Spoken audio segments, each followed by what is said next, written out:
Pada tanggal 14 Agustus 1945, Jepang menyerah tanpa syarat kepada Sekutu. Berita tentang kekalahan tersebut sangat dirahasiakan oleh Jepang. Bahkan, semua stasiun radio disegel oleh Jepang. Tetapi ternyata siaran tersebut tertangkap di Indonesia dan didengar oleh Sultan Syahrir.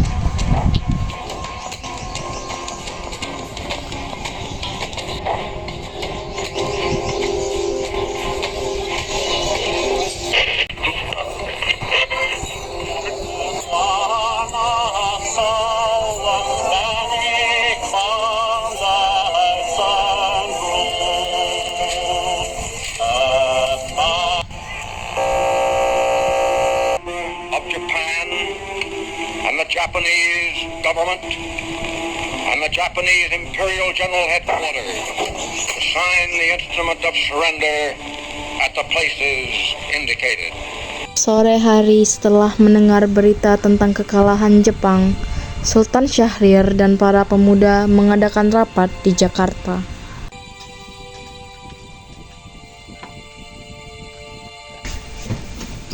Assalamualaikum. Waalaikumsalam. Saudara-saudara, saya dapat berita menggembirakan untuk kita semua bahwa Jepang telah menyerah kepada Sekutu. Saya telah mendengar berita tersebut dari radio luar negeri, maka telah terjadi kekosongan di kawasan Indonesia. Kabar gembira yang Anda kabarkan tadi, tapi apa itu kekosongan kekuasaan? Saya perjelas bahwa Jepang sudah tidak lagi berkuasa di negara kita karena telah menyerah kepada Sekutu, sedangkan Sekutu belum menguasai Indonesia. Saya mengerti, terima kasih. Apa yang harus kita lakukan untuk mengisi kekosongan kekuasaan ini? Gimana kalau kita meminta kepada Bung Karno dan Bung Hatta untuk memproklamasikan kemerdekaan Indonesia secepatnya? Mbak, saya setuju. Dengan itu, ini waktu yang tepat untuk memproklamasikan kemerdekaan Indonesia. Baiklah, kalau kalian semua setuju, mari kita ke rumah Bung Karno untuk membicarakan hal ini. Apakah kalian semua setuju? Setuju! Rapat pun diakhiri. Keesokan harinya, pada tanggal 15 Agustus tahun 1945, Khairul Saleh, Sultan Syahrir, Wikana, dan Darwis tiba di kediaman Soekarno dengan maksud menyampaikan hasil keputusan rapat.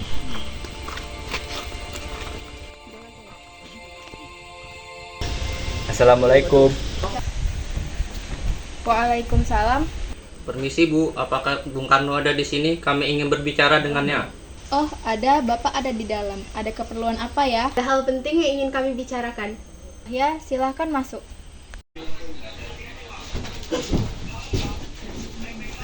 Kang Mas, ada yang datang mencari. Ya, siapa Bu?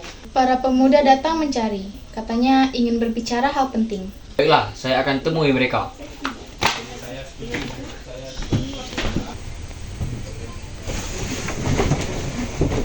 Ya, silakan duduk. Saya dengar dari isi saya, ada yang ingin dibicarakan. Begini, kami telah mendengar berita bahwa Jepang telah menyerah dari Sekutu.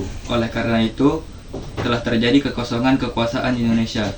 Jadi, kami kemarin rapat dan hasilnya kami semua setuju agar Bung Karno dan Bung Hatta agar segera menyusun kemerdekaan Indonesia. Secepatnya, mungkin saya akan berunding dengan anggota PPKI lainnya. Tidak bisa. Kami tidak bisa menunggu lebih lama lagi. Karena ini waktu yang tepat untuk memproklamasikan Indonesia. Dan Jepang akan menyerang kita. Kalian tidak memikirkan bahaya yang kita dapat ketika kita sedekat itu untuk memproklamasikan Indonesia. Jepang pasti menyerang kita. Justru itu, saat ini Jepang bukan lagi penguasa di Indonesia. Jadi untuk apa kita menyia-nyiakan kesempatan ini? Bisa saja setelah kita bicarakan hal ini dengan anggota PPKI. Saya harap Anda tidak melakukan rapat pada PPKI terlebih dahulu karena saya takut Jepang mengetahui rencana kita untuk Indonesia merdeka. Tapi PPKI satu-satunya cara memerdekakan Indonesia. Kami tidak ingin merdeka oleh Jepang. Baiklah, tapi berikan saya waktu untuk berunding dengan golongan tua. Baiklah, kalau begitu kami pamit undur diri. Karena masing-masing mempertahankan pendapatnya, keempat orang golongan muda tersebut berpamitan kepada Bung Karno. Mereka meninggalkan kediaman Bung Karno dengan wajah kesal. Kemudian, Soekarno meminta para golongan tua untuk datang ke kediamannya dan membicarakan permasalahan tersebut. Bagaimana ini? Para pemuda menuntut kita memproklamasikan kemerdekaan segera. Tapi kita tidak boleh gegabah, Bung. Kita harus mempersiapkan persiapan dengan matang agar tidak terjadi sesuatu yang tidak kita inginkan. Saya setuju. Menurut saya yang terpenting sekarang adalah menghadapi sekutu yang hendak kembali berkuasa di negeri ini. Bagaimana, Bung? Ya, lagi pula mereka masih muda, cara berpikir mereka masih pendek. Kita harus melihat masa depan dan mempersiapkannya. Kalau tidak, bagaimana kalau semuanya berantakan? Baiklah Bung, berarti kita semua telah sepakat. Baiklah, Bung, kita sepakat. Meski berat hati dengan keputusan Soekarno, para pemuda yang telah meninggalkan kediaman Soekarno tetap tidak putus asa. Mereka pun menyusun strategi bagaimana membujuk Soekarno dan Muhammad Hatta untuk memproklamasikan kemerdekaan sesegera mungkin. Akhirnya, mereka memutuskan untuk mengasingkan kedua tokoh tersebut ke Rengas Dengklok agar terhindar dari pengaruh Jepang di Jakarta. Sekarang, apa yang harus kita lakukan? Sementara golongan tua enggan mengikuti keinginan kita.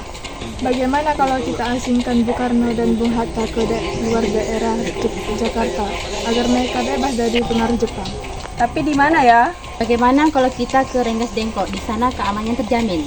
Ya, bagus. Saya setuju. Apakah kalian juga setuju? Setuju! Para pemuda pun menyetujui ide tersebut.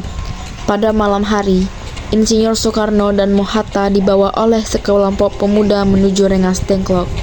Rombongan ini berangkat dari kediaman Soekarno yang dikawal oleh pasukan peta. Assalamualaikum, Bung Karno. Waalaikumsalam. Assalamualaikum, Bung Hatta. Waalaikumsalam. Ada apa? Rombongan Insinyur Soekarno dan Hatta tiba di Rengas Dengklok dengan selamat pada waktu subuh, tanggal 16 Agustus 1945. Soekarno Hatta berada seharian penuh di sana. Hatta, Karno, apa tujuan kalian bawa kami ke sini? Maaf, Bung. Kami lancang. Ini semua demi keselamatan kamu, Bung. Kami ingin membicarakan kembali tentang proklamasi ini, Bung. Kakak Soekarno sudah katakan bahwa masalah ini akan dibahas di sidang PPKI. Harus menunggu PPKI, sedangkan PPKI adalah badan dari Jepang. Sementara kita ingin merdeka dengan tidak ada campur tangan Jepang. Kita masih terlalu dini untuk memproklamasikan kemerdekaan. Kita masih membutuhkan bantuan Jepang. Bagaimana jika perkataan Jepang hanyalah janji manis belaka? Apa yang akan Anda lakukan, Bung? Pertamanya kita harus mendengar janji Jepang itu. Kita harus memproklamasinya sekarang juga, agar masyarakat tidak lagi terbelenggu di tanah mereka sendiri. Mereka harus bebas, mereka harus bahagia. Saudaraku sekalian, mari kita selesaikan pembicaraan ini dengan kepala dingin. Bung Soleh, tolong lepaskan ikatan Bung Karno. Dan Bung Darwis, tolong lepaskan ikatan Bung Hatta.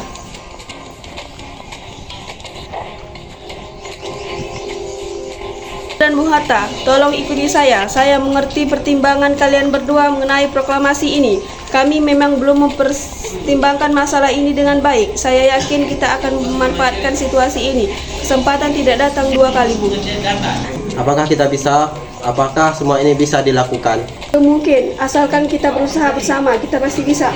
Bagaimana, Bu? Baiklah, kami setuju. Kami akan memproklamasikan Indonesia tanpa campur tangan Jepang. Selesailah perundingan di Rengas Dengklok.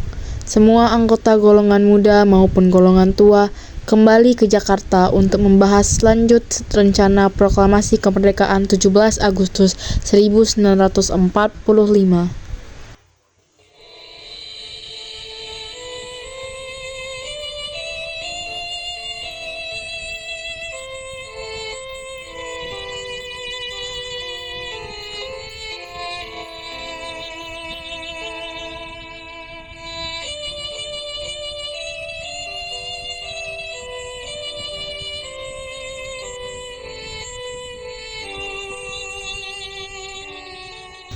Bagaimana penandatangan proklamasi ini?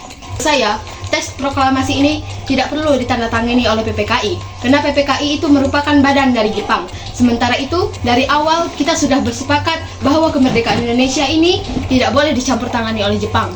Adakah dari kalian yang berpendapat untuk menyelesaikan masalah ini? Bagaimana jika naskah proklamasi tersebut ditandatangani oleh para yang hadir saat ini? Seperti ketika Amerika menandatangani teks deklamasi mereka. Kita tidak boleh mengikuti bangsa yang lain. Kita harus berbeda dari bangsa yang lain. Bagaimana Bung Karno? Ini semua berkat bangsa Indonesia. Jadi, atas nama bangsa Indonesia.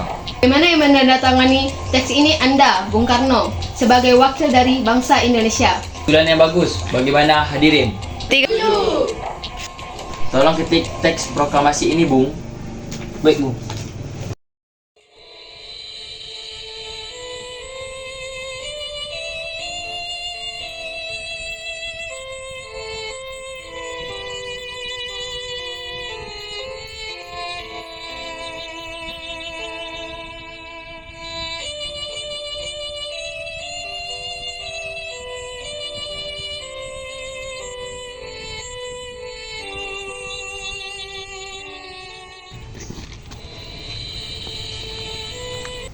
Putri, tolong kibarkan bendera ini. Baik, Bu.